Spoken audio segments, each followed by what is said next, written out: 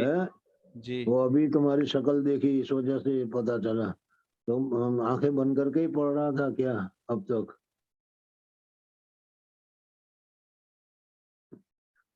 جو کیمرے میں آتے ہیں وہ پڑھنے والے کی شکل نہیں آتی، ابھی آئی۔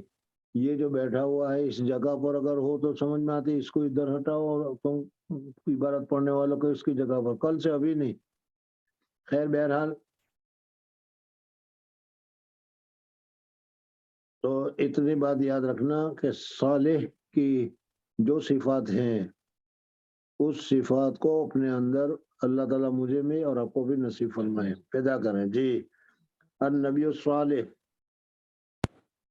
حضور اقدس ففرض اللہ عز وجل علی امتی 50 صلاتن،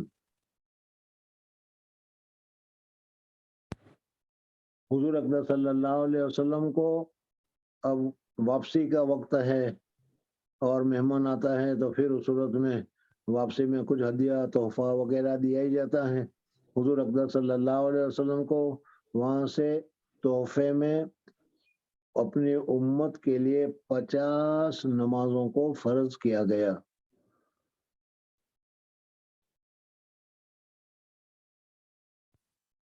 حضرت شیخ نور اللہ مرکزوں نے ایک واقعہ سنایا تھا کہ کوئی نواب صاحب آئے تھے دیوبند میں، سمجھ میں آیا؟ تو وہاں وہ 5 مرتبہ نماز کی تیاری اور نمازی کا تذکرہ وغیرہ ہوگا، تو انہوں نے کہا کہ یار دیوبند والوں کے اوپر تو دیوبند میں تو 50 کے 50 نمازیں باقی ہے کیا، یعنی ہر وقت نماز، ہر وقت نماز، ہر وقت نماز، سمجھ میں آیا نہیں؟ بہرحال 50 نمازیں حضور اقدس صلی اللہ علیہ وسلم کو ملی۔ حضور اقدس صلی اللہ علیہ وسلم بہت زیادہ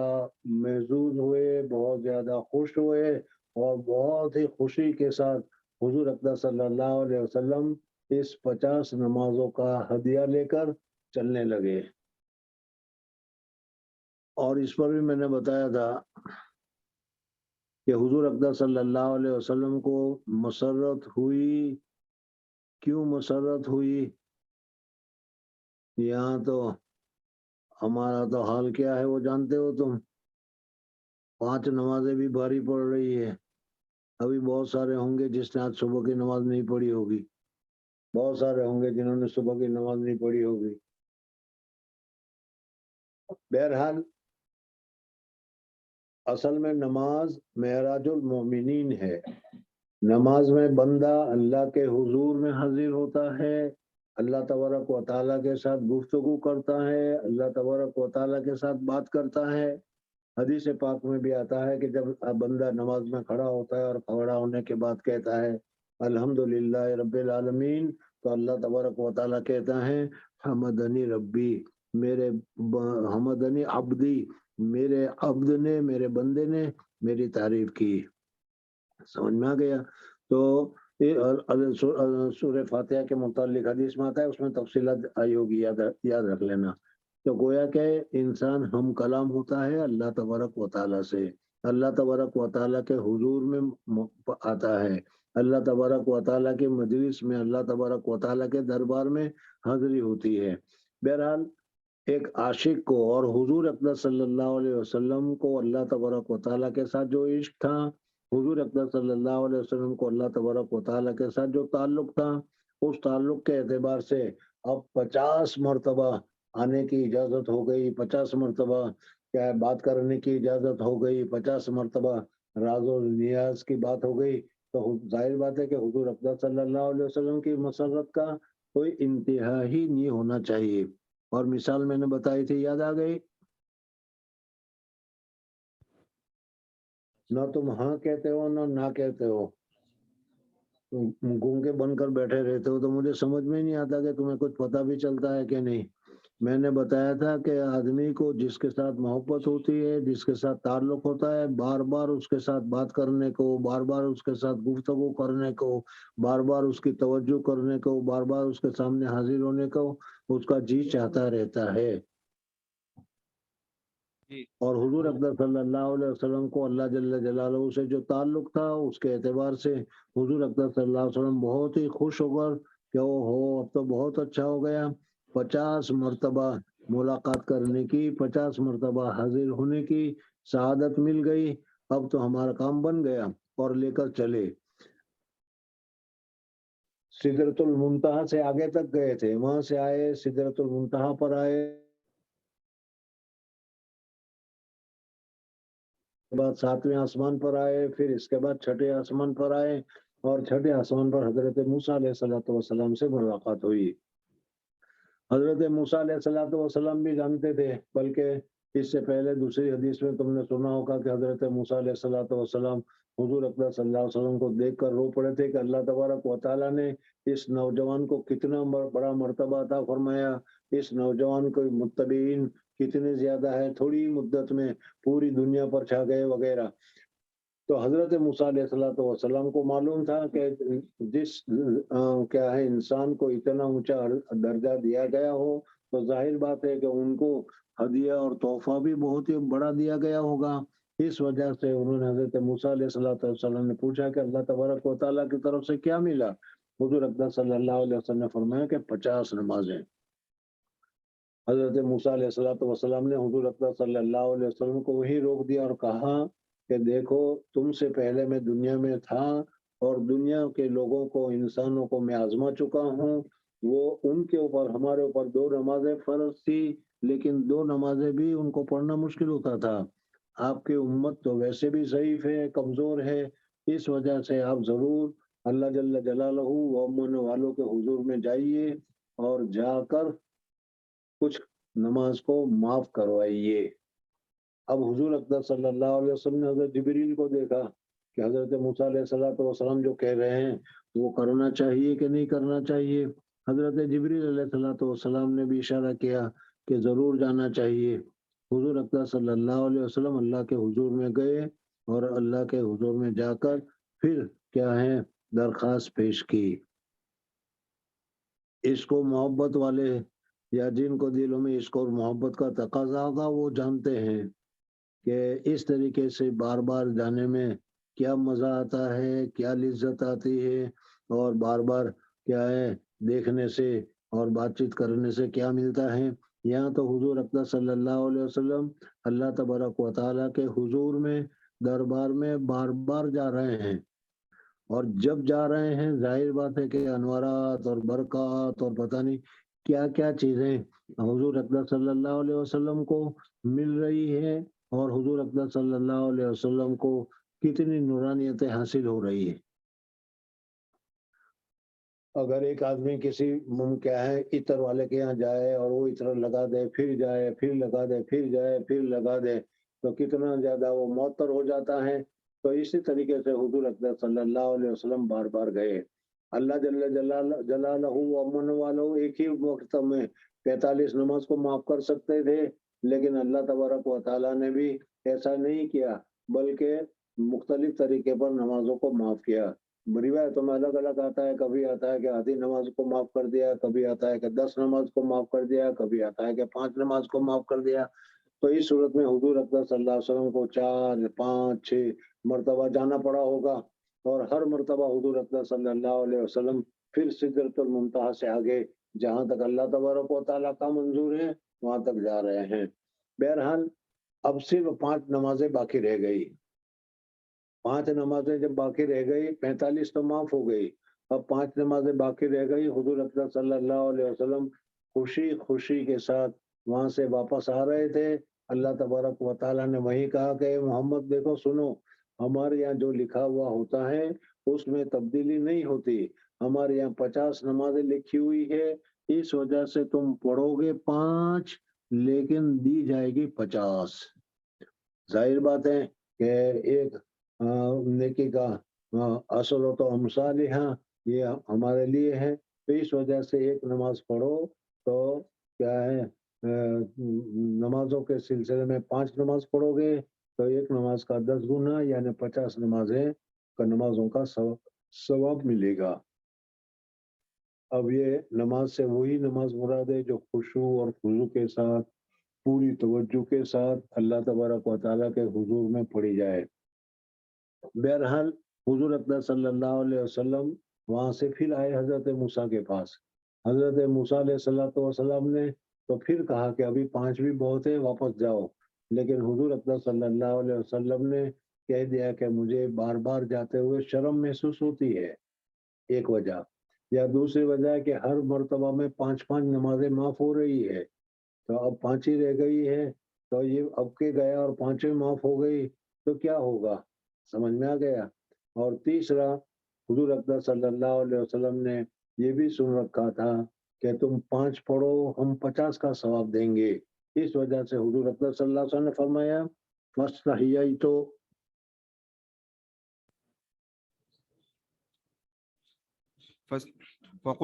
فقلت استحييت من ربي ثم انطلق بي حتى انتهى بها بي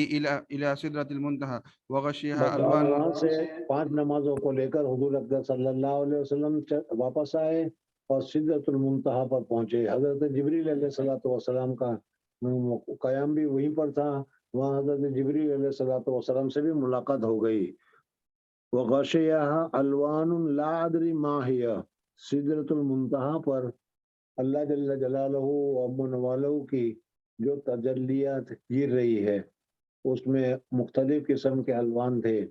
تصوف والے حضرات جانتے ہیں کہ اللہ تبارک و تعالیٰ کا جب آدمی ذکر کرتا ہے اور پھر کیا ہے اللہ تبارک و تعالیٰ کی توجہ اور اللہ تبارک و تعالیٰ کی کیا ہے فیضان اس کے اوپر ہوتا ہے، کبھی کوئی کلر کبھی کوئی کلر وغیرہ، کلر اس میں دکھائی دیتا ہے، محسوس ہوتا ہے اپنے دل کے اوپر کہ کوئی گرین سبز وغیرہ، یہ سب اللہ تبارک و تعالیٰ کے تجلیات ہوتی ہے۔ بہرحال سدرۃ المنتہا پر مختلف قسم کے الوانات اور مختلف قسم کی چیزیں اس پر نازل ہو رہی تھی۔ ما ہی ثم أدخلت الجنة فإذا اس فيها کے بعد اب حضور اکرم صلی اللہ علیہ وسلم کو جنت کی سیر کرائی گئی، یعنی حضور اکرم صلی اللہ علیہ وسلم نے